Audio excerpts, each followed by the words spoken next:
1997 में समंदर से एक अजीब आवाज सुनी गई। ये आवाज इतनी ताकतवर थी कि हजारों किलोमीटर दूर तक सुनी गई। साइंटिस्ट्स भी हैरान रह गए कि ये आवाज आई कहां से। What is that frequency?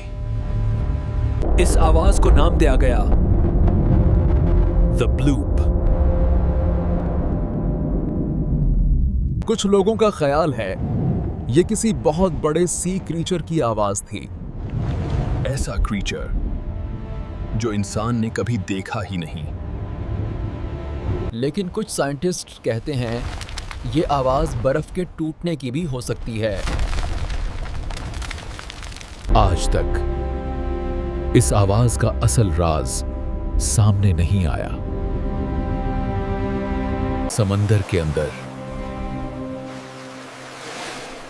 अभी भी बहुत से राज छुपे हुए हैं। तो क्या आपको लगता है द ब्लूप किसी क्रीचर की आवाज थी या सिर्फ कुदरती फिनोमिनन? कमेंट में जरूर बताएं।